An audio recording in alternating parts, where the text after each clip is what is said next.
Hello. Hello, everyone. This is Catherine Cox. This is the AUP Acquisitions Editorial Committee's Hangout on Developmental Editing. So if you meant to do something more exciting, this is your chance to jump out and switch over to that. Thanks for joining us. In case you didn't get the multiple emails floating around this morning, the link that I sent out via the AUP listservs was actually wrong. So you want to go back and check for a slightly later email from John Michael at AAUP to get the link to this on YouTube.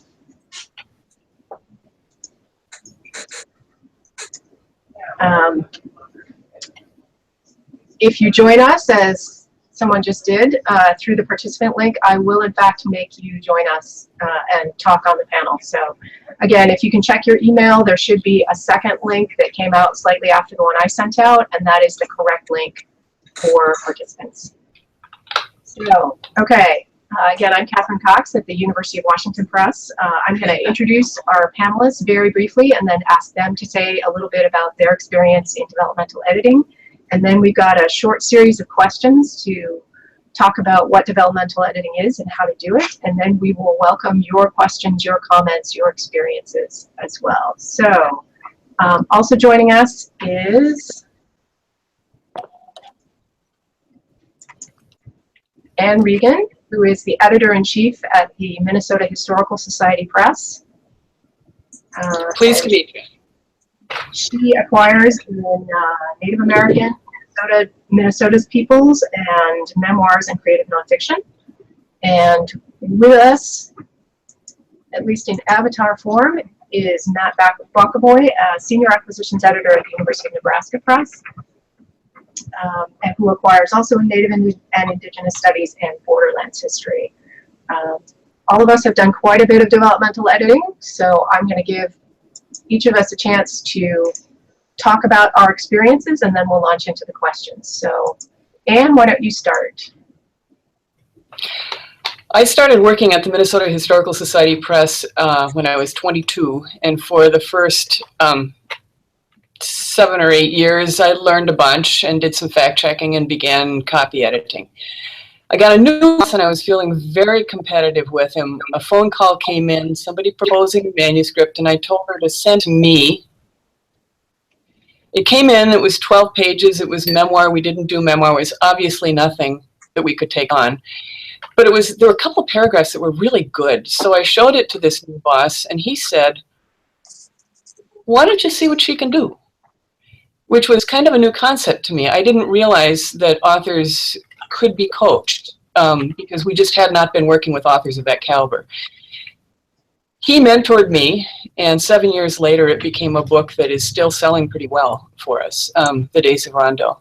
So it was a fantastic learning experience.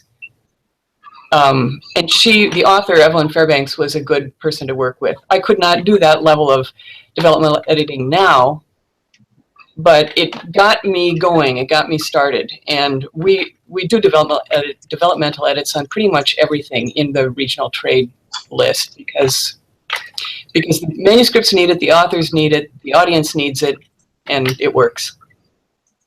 Thanks, Anne. Matt, how about you? Yeah, I've worked at the University of Nebraska Press since 2008.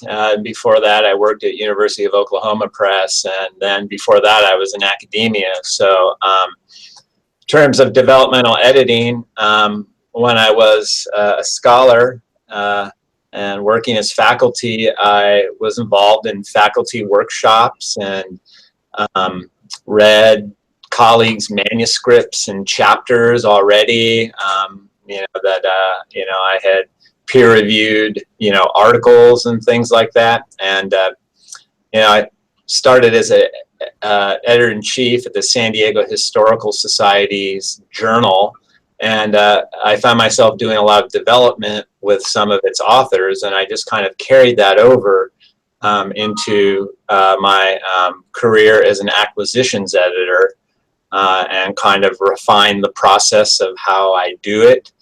I tend to do it on most trade projects that I acquire, but I'll also do it for some scholarly works, particularly if authors ask me to do it. So I just try to rotate developmental editing into my work week. Okay, great. Thank you. Like Anne and Matt, I got my start developmental editing in working with trade authors. I was at a small press that specialized in anthropology, and we worked with groups of archaeologists actually to create trade books about the site that they were working on. Archaeology is one of those fields where there is significant avocational interest in the field. So we really had an opportunity to take really specialized scholarly knowledge and present it in a really appealing way to a broad public. And that really got me started and honestly got me hooked on the idea that we could take some of the very specialized, sometimes arcane knowledge that scholars produce and make it, you know, not just accessible, but really appealing to a broad audience. And, you know, like Anne, when I moved to the University of Iowa Press, I was working with some regional trade authors, some of whom didn't have a lot of experience writing, or at least not writing at the length of a book manuscript. And I was able to work with them to make their books really successful for a larger audience.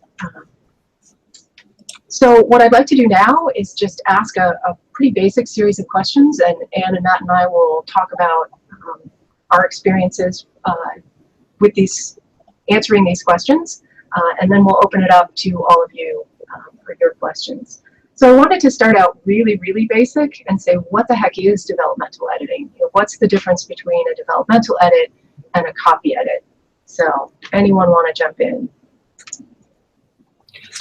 Well, I'll say that developmental editing addresses the structure and content of a manuscript rather than the sentences and maybe even paragraphs.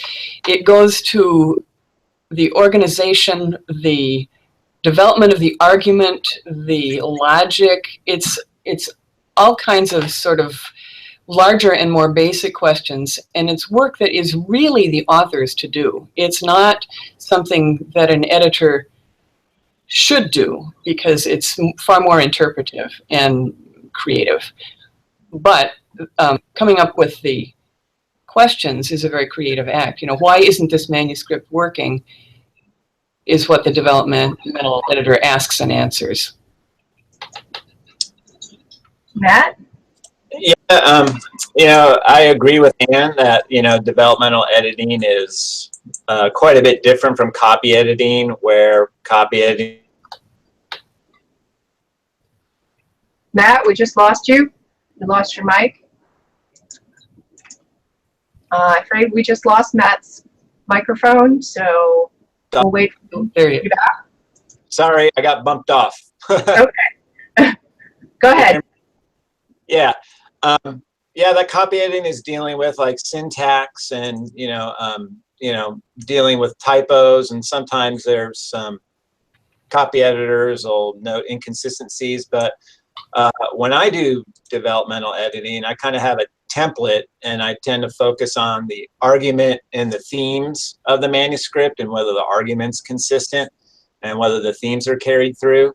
I look at the structure of the book and also its length. And because of my scholarly background, having published research scholarship pretty extensively, I pay attention to the, to the sources and citations. You know, is the manuscript over or undersourced? Is it overwritten or underwritten from the standpoint of scholarship?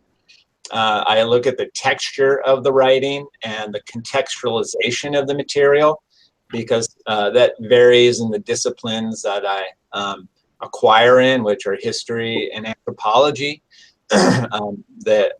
Those disciplines write in specific ways, and so I pay attention to their contextualizations of the material. And then I do some basic things to work with the author on their writing style.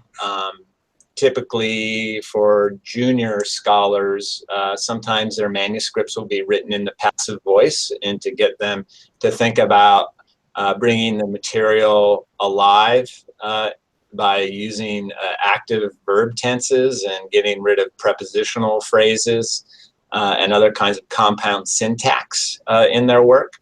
And then, you know, when I do have the ability, I can also, after peer review, make some content recommendations similar to peer review if a manuscript is in a former area where I've done research and I continue to read. And I'll do that by chapter and by page number. Okay, well, that actually leads right into our next question. You know, the next question that I wanted to ask, which was, you know, how do you learn to do this kind of editing, and do you have to be a subject expert? Because it sounds like, you know, for you, Matt, that is important when you have that background, but maybe we can talk about situations too when you don't have the specialized background. Anyone? Well, I guess for myself, when I was working with the editor-in-chief at University of New Mexico Press on my book, you know, he developed several chapters, and his method for doing developmental editing kind of added to the way that I've kind of done it since that time. You know, it was very deliberate, and it was, you know, it had like kind of like a logic to it, and so I've kind of borrowed a little bit from his work. Can you say a little bit more about what that logic was? Looking for argumentative consistency.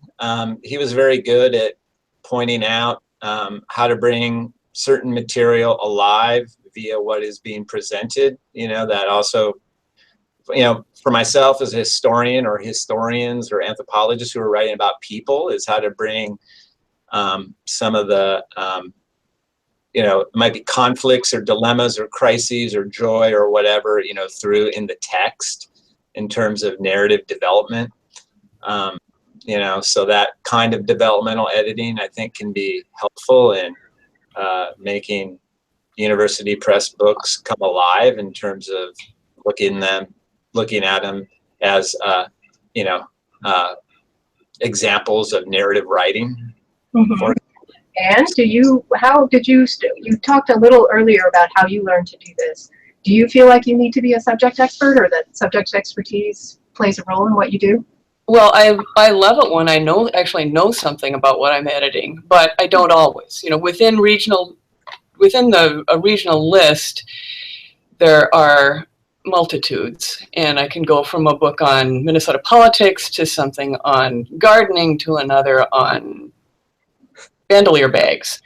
And the thing is, if you stick within the region for a while, you build up a number of, you learn and you can apply it to other books. But actually, I think that in doing solid developmental editing, sometimes you don't need to know, because you are being the reader's advocate, among other things. And by just thinking really hard, noticing what isn't there, paying attention to your own questions as you're reading, figuring out why you don't understand something and whether it can be done better. You're just reading as a really sharp, honest, straight reader to try to help the author's work be the best it can be. And subject expertise means, with the American Indian stuff, I can help my writers who are not really American Indian specialists, but for whom it comes up. I can help them avoid a whole lot of pain and sometimes really stupid stuff. But that's just because I've been here for a while and I carry that list. Yep. Sounds good. Yeah. Go ahead, Matt. About the doing developmental editing when you don't have any subject expertise. I mean, for myself, you know, my commentary on the manuscript will revert usually to recommendations made in the reader's reports and just pointing out those places so that the you know, author can attend to them. So my developmental editing will be a little bit more limited to argumental and thematic consistency and the structure of the manuscript and the writing style. So there are plenty of projects I develop where my knowledge of the subject is very limited, and so the developmental editing will be a little bit more straightforward as perhaps a reader of the manuscript to anticipate, how the work will be recognized in the field via, what we do is 2 readers' reports. So, so every acquisitions editor can do good developmental editing without subject expertise if they just kind of come in after the peer review process and kind of amplify some of the recommendations of the peer reviewers. Okay, that sounds good. I want to build a little bit on something that I think has been threading through our discussion so far, which is that Anne is really focused on trade manuscripts, and Matt does a lot more scholarly. So I want to talk a little bit about, what kinds of projects do you do developmental editing on, and how do you make the decision, to do that kind of editing in light of the other demands on your time, on, list management. What kind of a project really deserves, and not just those that need it, because there are many that need it that, you may decide it's not worth working on. There's just too much work needed for the benefit that book would bring to your list. And that's always one of the tough decisions an acquisitions editor has to make. So when you're faced with a manuscript that needs a lot of work, what are the factors that go into deciding this is the project that I'm going to put this time and energy into? Since I basically do developmental editing on pretty much everything, I can't really answer that. Although occasionally there's a manuscript that I just don't. Matt, over to you. Oh, sure. Well, I'm kind of look at my duties as an acquisitions editor as being fairly egalitarian. So when authors ask for developmental editing, I feel like it's part of my job, to do it. So I don't really sort them out by the worth of the project or the status of the scholar or the writer. I can always fit it into my schedule. It might take me a little bit to get to it, but I will do that kind of work. But for trade projects or books that have trade potential, sometimes when I read something and I feel like that it just needs a little work to go from, a scholarly work to the trade category, I bring up those potentials and possibilities with the author, and we have a discussion about it, and if they agree to it, then I work on the manuscript to kind of flip it from the short, to the trade category. Okay, I want to push both of you a little bit on this. To say, are there conversations that you have in-house with your colleagues? And it sounds to me like a big part of your job is, in fact, that developmental editing, and that's pretty important to the Minnesota Historical Society Press's lists. Have you had discussions of that with colleagues? And Matt, internally, is there any discussion of, sort of wider discussion of, how you might decide to allot your time among various projects? In other words, how does this play at the larger level of the press and of, list development and list management? Well, I think it's something that we struggle with, but not too hard. The presumption is that what we get is going to need this kind of work, partly because we're not, because it's the reality. If the manuscripts come in, we don't work with, many of our authors are not publishing their 3rd and 4th book. They're not accomplished authors. They are avocational historians. They're first-time authors. It's a really interesting mix of people. They got some skills. The manuscript is good enough that we think we can get it from where it is to where it goes. But we assume that this is going to be part of the deal. We do 20 books a year. always there are a few of them that are not getting that treatment, but it just sorts itself out pretty fast. The editorial staff talks about it and we do it. Okay. All right, Matt. Yeah, I mean, for myself, there aren't really larger discussions about developmental editing at UNP. It's left to the acquisitions editor's discretion and whether they can fit it into their, work schedule. I work with plenty of scholars and also writers for the trade that are, experienced writers, and they don't need that kind of help unless they ask for certain things from me. It's usually maybe a first-time author or, someone pitching me a trade book that I know we want to publish because of the subject that it's in. That's when I usually have those kinds of discussions with people. Sometimes I do some, have discussions with authors about how their book is going to be recognized within their field of scholarship, and to look at developmental editing as perhaps a way to position the book for award recognition, which happens on an annual basis for projects that I develop here at the press. So there's also some more professional career management considerations of anticipating how particularly a scholarly book will be recognized in its field, is to bring those potentials out. Like, what kind of, you want it to be one of the better books in the subject area, the season it's published. And so I do a lot of that kind of discussion with my authors. Okay, that sounds good. I just want to throw in another perspective. I have worked at presses where, whether to take on a developmental project was subject to a discussion with my colleagues. That had a lot, and we would really consider how much time is this project going to take and how much will it contribute to the list. And I think those discussions can be really important to have, particularly on the trade side, at presses where trade isn't as big, regional trade in particular isn't as big a part of the list as it is, for example, for you, Anne. But, where it is a bigger part of the list than it seems to be, on your side, Matt, and where the press really has to be bigger proportionally to the list. And the press really has to be careful about, how the acquisitions editor is spending her time.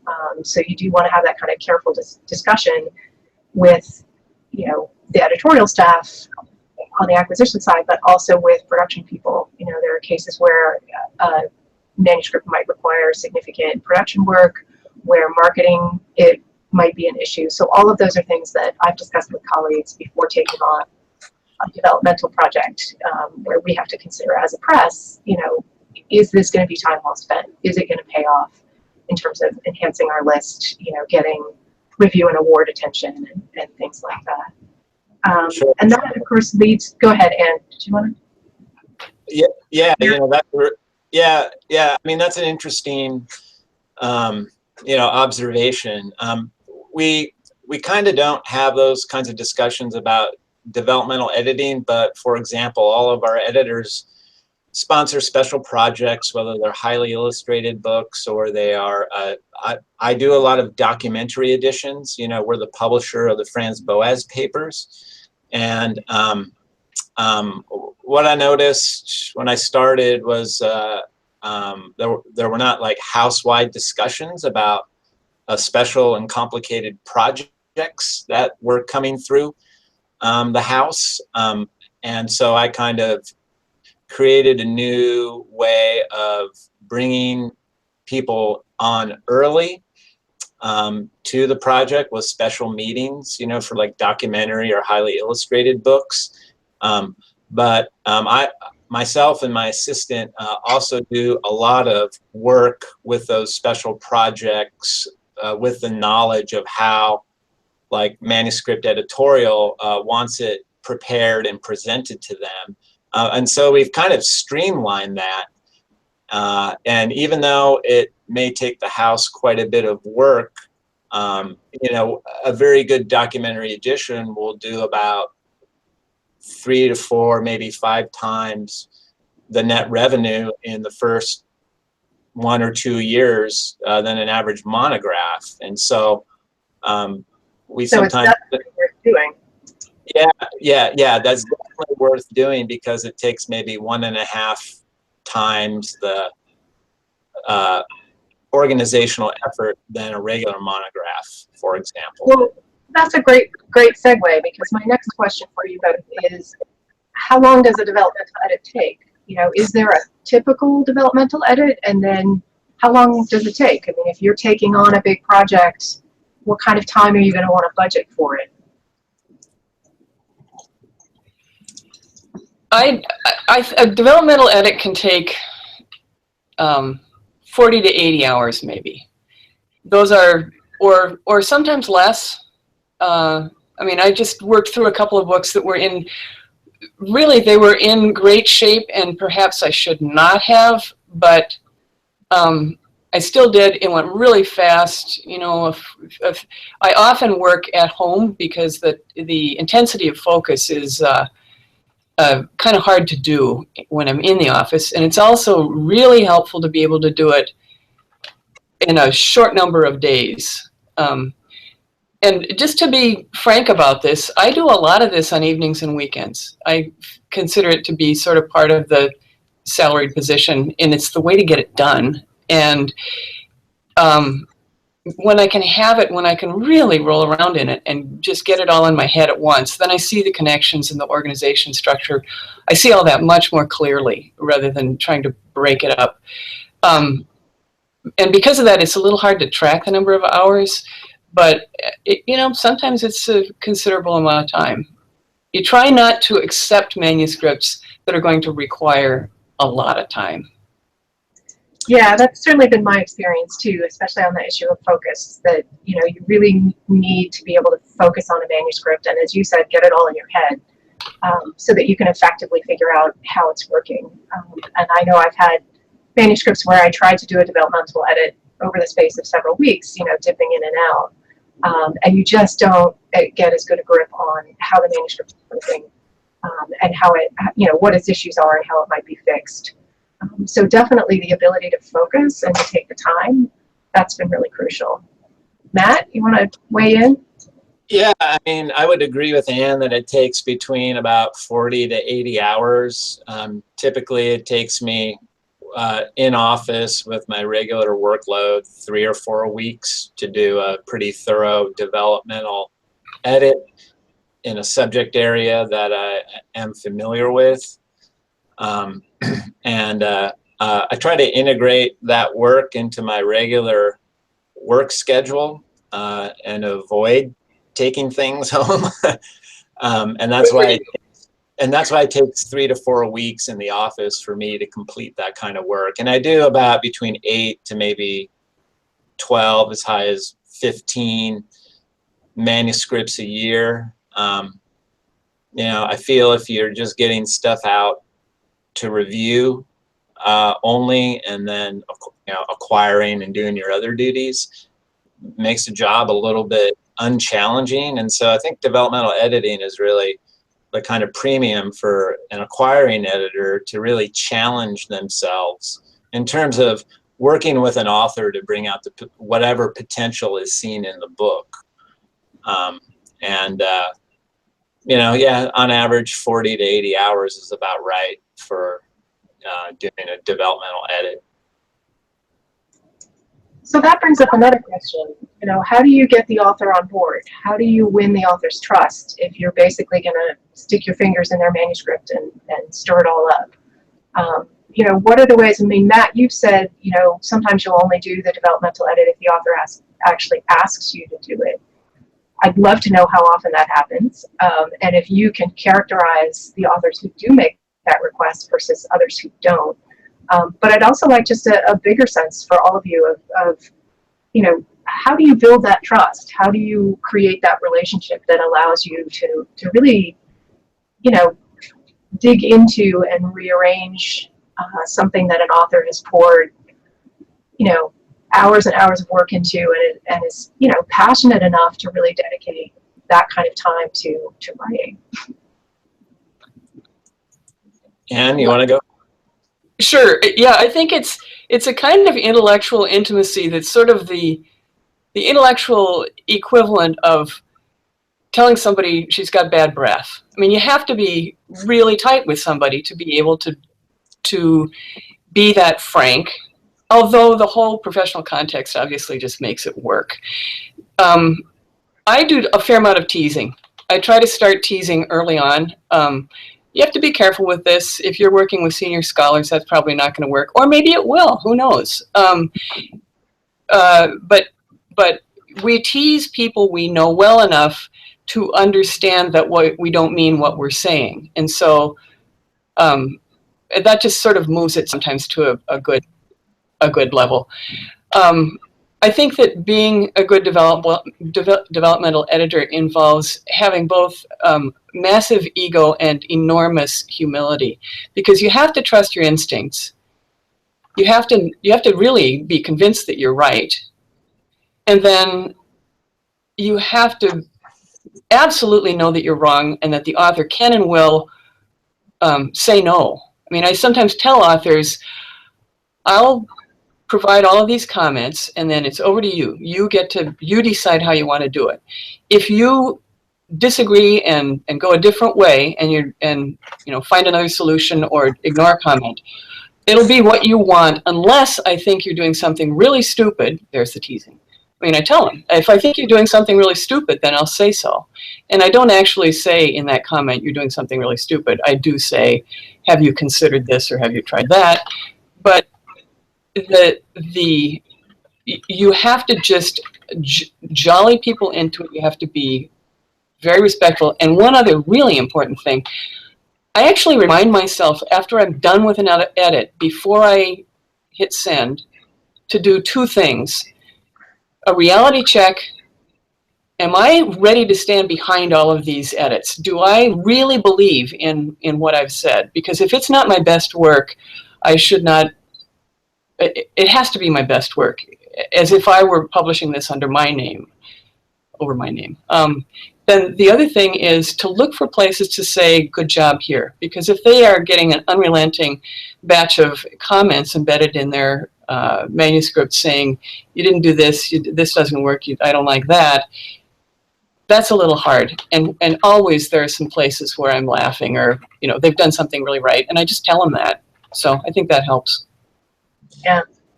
Yeah. Good advice to me. Do you want to go, Catherine? No, go ahead, Matt.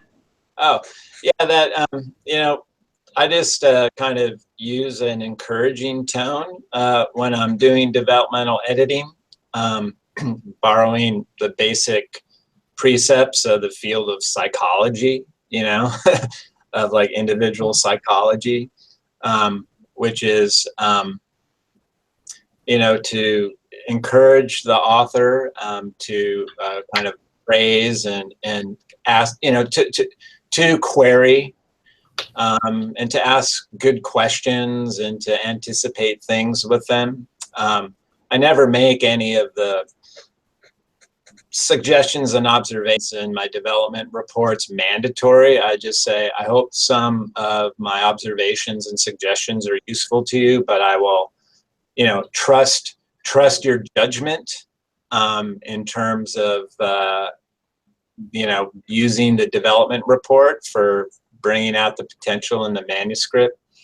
I haven't really had any negative responses from developmental editing. About half of my developmental editing per year is by request, and the other is by my suggestion. And it's just to talk about it with the author. But unlike perhaps sometimes what you see in peer review, you know, like kind of dismissive commentary, or even in published book reviews, is, you know, you can say the same thing a different way and get somebody to attend to, you know, something in their book that needs maybe revisiting, or could be expanded, or to curtail it and to edit it down. So that's kind of my approach. Yeah, I think that all sounds like good advice. I have to say, like Anne, I really work on how I present the edit to the author, and try to do a lot of explaining of why I've made certain kinds of comments. And if I find myself making a certain kind of comment or a certain kind of correction over and over, I'll often do a general note at the start saying, here's why I did this, and here's what I'm trying to get to. So trying to give them a sense of what my thought process is so that they can see that I'm really focused on, you know, polishing the manuscript in a certain way or making sure that it's accessible and appealing to a certain audience. So really doing a kind of meta thinking about why I'm making the comments I am, and making sure the author can understand my thinking so that, you know, they're not just seeing a sea of red marks, but they're actually, you know, seeing my thought process along with it. And I found that that can be really helpful because then the author has a way to push back and say, oh no, I wasn't trying to do that, I was trying to do this. And then we can have a conversation about how to achieve that goal. And, you know, really trying to communicate to the author that, you know, I'm on the author's side. You know, I'm a reader's advocate, as Anne, you said earlier, but also I want the author to succeed. And I think the author's project is great, and it just needs this improvement to really succeed as a book. We've got a lot of questions coming in, so I think I'll step away from my questions and start to ask some of the ones we're getting from the viewers. So from Clark Whitehorn, have you ever said, this book will sell better, so I'm giving it more of my time? Yes. Yeah, in the Twin Cities in Minnesota, true crime is always a popular genre, and when we get a good book of historical true crime, sometimes the authors may be deeply avocational historians, and you just work with them a little more, but the manuscript, if they're telling a really good story and if they've done the research and they can produce the annotation that shows where it comes from and tie it into you know, what's going on in the broader culture and national history or whatever, it'll be a really good book. And I always look much harder at those. Yeah, I agree. I've done the same. I've made that decision of, you know, this is maybe the book that floats my boat, but it has a broad audience, and so I will spend the time to make sure it succeeds. Yeah, I would agree with Clark's question. Definitely, particularly for the trade books that I acquire. You know, I think some extra work, you know, will help it reach its audience and to resonate with its audience a lot better.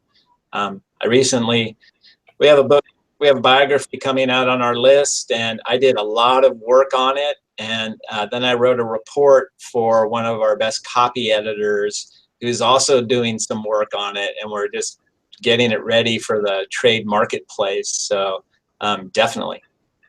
All right. Okay, we've got a question from Christian Winter.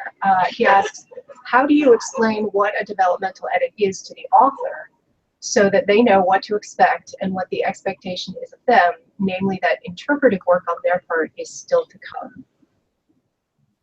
Well, you position it as a feature, as a perk, as an absolutely extra special thing that you get in working with, you know, us as your publisher, because we can provide this level of support that you will get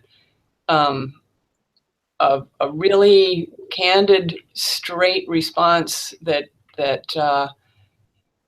will help you to shape the manuscript. And, you know, I think people's questions about developmental edits, I mean, authors' questions, go away when they actually see what the edit is, because we're not asking dumb questions. We're not trying to change the DNA of a manuscript. We're truly listening to what they're saying. And I guess there's the ego. I mean, but honestly, everybody deserves that if they're going to publish a book, I think, and to be able to provide it is something they should be grateful for, right? Damn right. I agree. Matt? Oh, yeah, I agree with Anne.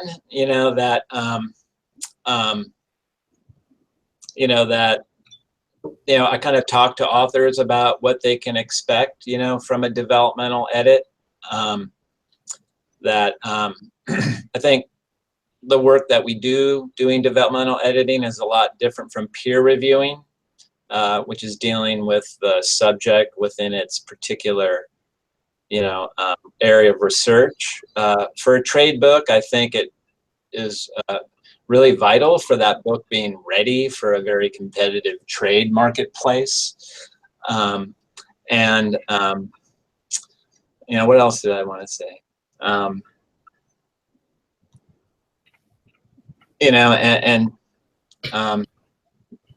don't know. I guess that's it. Sorry, I lost my thought. Okay, that's fine. Yeah, no, I agree. And before I do a developmental edit, I do talk to the author. In a few cases where I knew my work was going to be really extensive because the author had a great story, but let's just say not an accomplished writer, I actually ran a sample edit by him. And I said, this is what you're in for. Yeah. Do you really want to do this? Because if you don't, we don't have to do it. And that really helped in that case. And it really helped us establish a level of, I guess it helped the author to be confident that I was listening to him. I wasn't just going to run roughshod over what he was trying to do, but that I really did want to work with him and make sure that we were telling his story as effectively as we could. Right. Yeah. Yeah, absolutely. I remember what I wanted to say. With working with a university press, which is usually it's a non-profit publisher, is that having your acquiring editor do developmental editing is, it's a free service in a sense, because when I've done developmental editing for other publishers, my fee has been between $2,000 and $3,500 per manuscript, whether I'm doing it for another publisher or doing it for, a writer individually. So that's a lot of value in terms of working with a university press if your editor is going to do that work for you. If you weren't working with a university press or another publisher, that you'd have to pay for it out in the private marketplace, and the rates are high. Yeah, that's a very good point. Okay, we've got another question from the Duke Press Assistants. When do you communicate your comments to the author? Is that before the first round of peer review, or do you wait to see if the author makes the changes that you want in the review process? Anyone? Anne? Yeah, that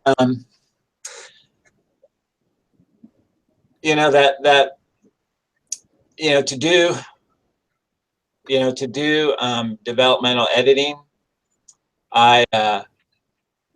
sometimes people ask for it before the review process, particularly junior scholars who are moving a dissertation to a book, that I'll do some work on their dissertation for them, with the intent that they're going to submit it to us. And that can be very helpful for the manuscript being in good order going into the first round of peer review. But I tend to do developmental editing after any kind of peer review. I get all my projects, both trade and scholarly, peer reviewed. And that process usually takes place, after the peer reviews. Okay, I'll address this one too and say, helpfully, it depends. I have cases where, with particular series, for example, where we do typically, especially with first-time authors, we'll do a developmental edit before we send something out for peer review, and that often enables us, then to send the peer. It basically makes the peer review process move more quickly because the manuscript that we're actually sending out is more polished and has already been through a round of editing. I have to say that really, I've mostly done that in cases where I have a series editor who is also committed to doing developmental editing. And that's something we haven't talked about, but you will have cases where your series editors will put in that kind of time as well. But you know, that's either a general policy with the series, or you'll do it on a case-by-case basis. And I agree with you. It always does depend. If the manuscript is in pretty good shape, or I can tell that it will be in pretty good shape when it comes in, I'll set up the peer review, and then I'll actually do my developmental edit at the same time. I think that's probably not ideal, but timelines sometimes demand that. And it can be hard. I think it can be a challenge for the author to undergo a round of developmental editing from me, and then it goes out for peer review, and they've got even more work to do. And then it goes to a copy editor, and they need to. So the authors can get a little bit beat up, but I do explain what's going to be going on so that they're ready for it. Basically, I'll do that developmental edit if I know that a peer reviewer would respond, you know, you got to be kidding, this manuscript is not publishable, because peer reviewers aren't necessarily seeing the same thing in it that an acquisitions editor is. Yeah, I agree. And in some cases, I'll do an edit concurrent with the peer reviews if I feel that I can provide, you know, sort of additional background or additional information that's more focused on structure and argument. And I'm assuming that the peer reviewers are going to focus on content and research and things like that. Okay, we've got another question from Sandra Korn. Is this deep level of work always for acquisitions editors, or do you ever have assistant editors, editorial associates, or student workers do this? I would say in the cases that I've seen, it is primarily the acquisitions editors. If you have someone coming up who's learning the process, they might be able to start doing this kind of work on some of the projects that they've begun to acquire. So I think it's something that, you know, you would learn as in an assistant or an associate position. You might get some opportunities to start doing that work, this kind of work on a limited basis. We have no assisted editors, or so no way to hand it off. We've occasionally talked about hiring a developmental editor, but it would just cost too much. So I think, yeah, mentoring someone to do it is a great idea. Yeah, for myself, I train my assistants, you know, to eventually become acquisitions editors, and developmental editing is one part of their training when they work for me. So I've had my assistant develop several projects over the years. When I was working with the University of New Mexico Press, Adam Kane, who's the editorial director at University of Oklahoma Press, developed a chapter, you know, on top of what, you know, his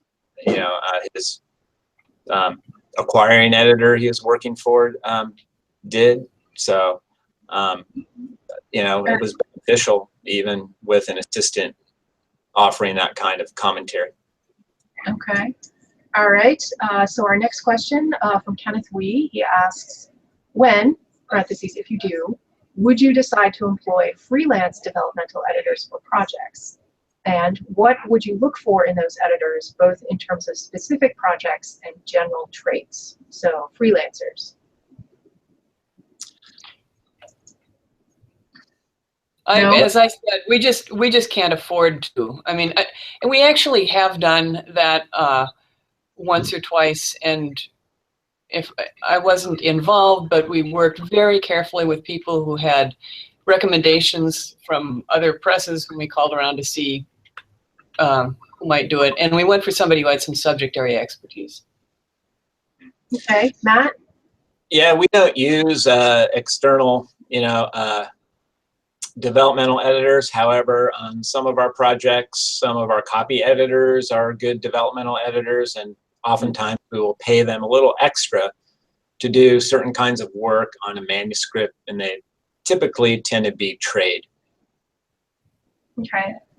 Yeah, I too mostly have worked at presses where we didn't have the money to pay freelancers. I did do some work myself when the First Nations initiative was going, and the Mellon grant actually supported some money there for authors to hire authors and presses to hire developmental editors. So, you know, there are a few cases where there is the funding to do that kind of thing. I think sometimes junior scholars will have research funds that they can use for developmental editors. But I think more of the work for that kind of editor comes outside the university press world. I do know of people who are doing developmental editing for individuals rather than presses on a freelance basis. And those are often, you know, sort of first-time authors, memoirists, people writing family histories who do want that kind of assistance in putting a book project together, but less, I think, in the university press world where there's not a lot of give in our budgets. Okay, we've got another question from, I'm not even going to try and pronounce that, asked, that's a screen name rather than a personal name, what are some of the ways to frame developmental editing when your expertise is not in their field? What if authors don't want developmental editing but are committed to the press? Well,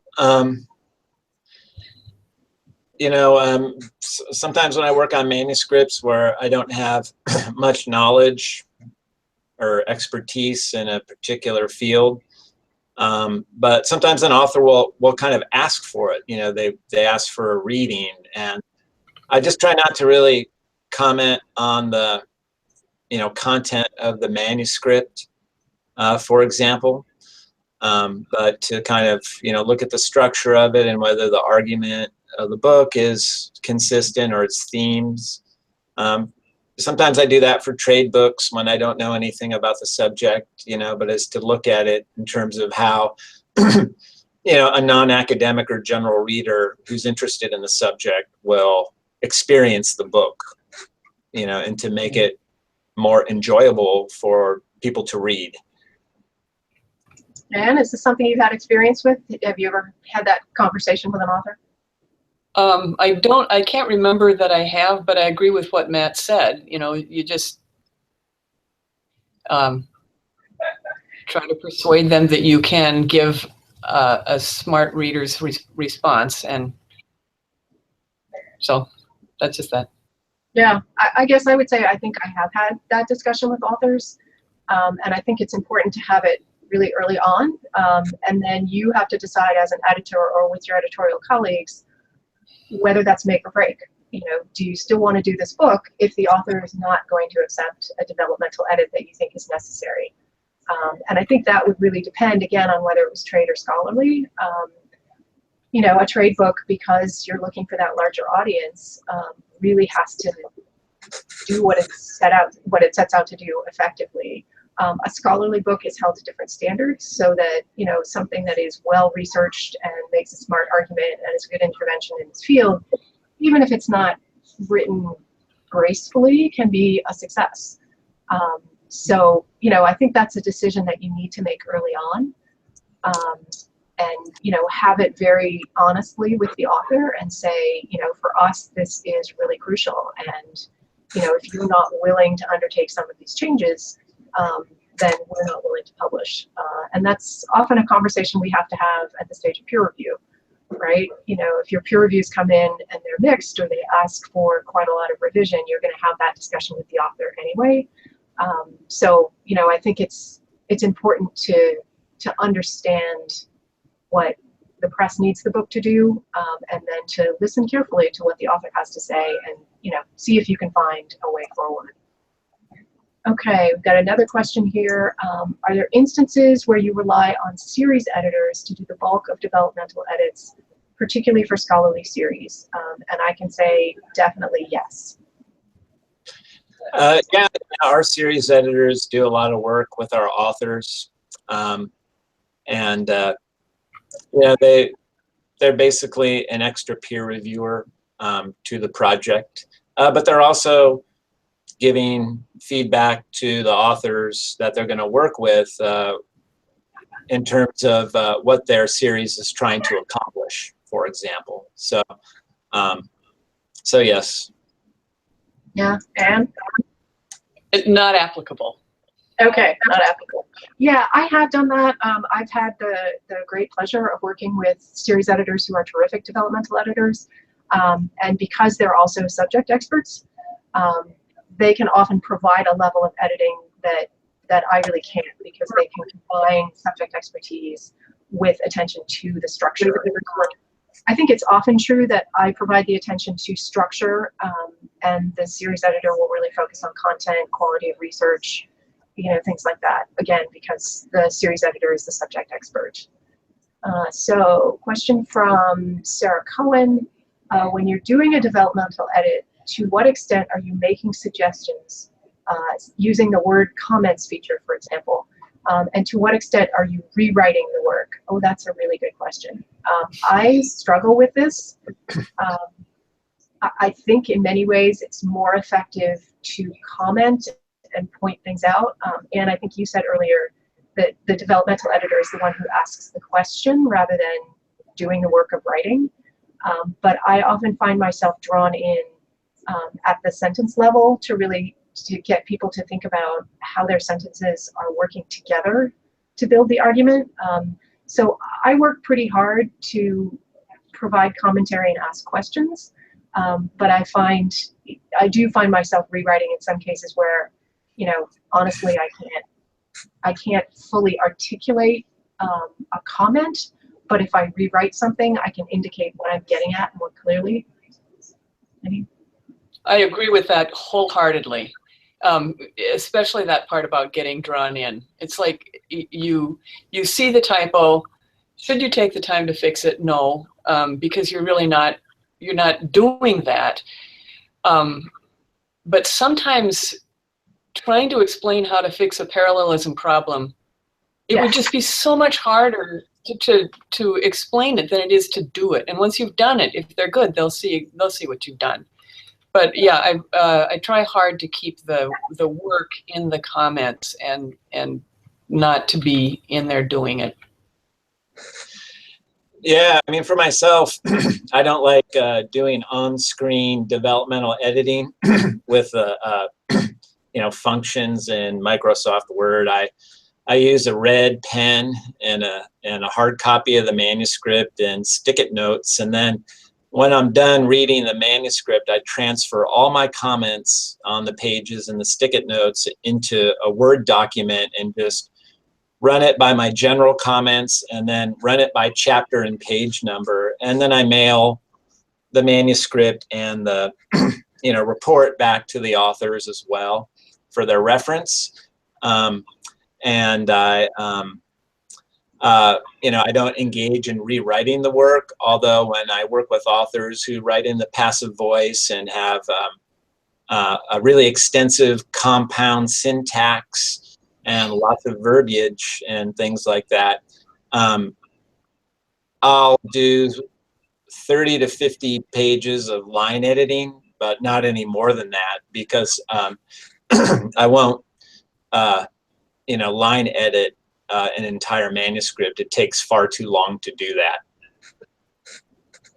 Yeah, I think that sounds good. Although, Matt, I think your system is heroic. I use track changes and I work right on the manuscript. I find that a lot faster. And my handwriting is too bad to do anything other than that. And after going through the manuscript and installing all the comments, I write a very careful cover letter that, if appropriate, I pull out the themes, as we've said before, the themes that I'm addressing. In this area, you'll see a number of comments that that suggest you think about this, and it works together as a package. Yes, I agree. Okay, we're right at 10:58 Pacific time, and we don't have any other questions. So I would like to say thank you very much, Matt and Anne. I've learned a lot, and I hope that our comments have been useful to our colleagues. So thank you, everyone who listened in and sent us questions. Thanks, Catherine. Yeah, Catherine, thank you for inviting me. Absolutely.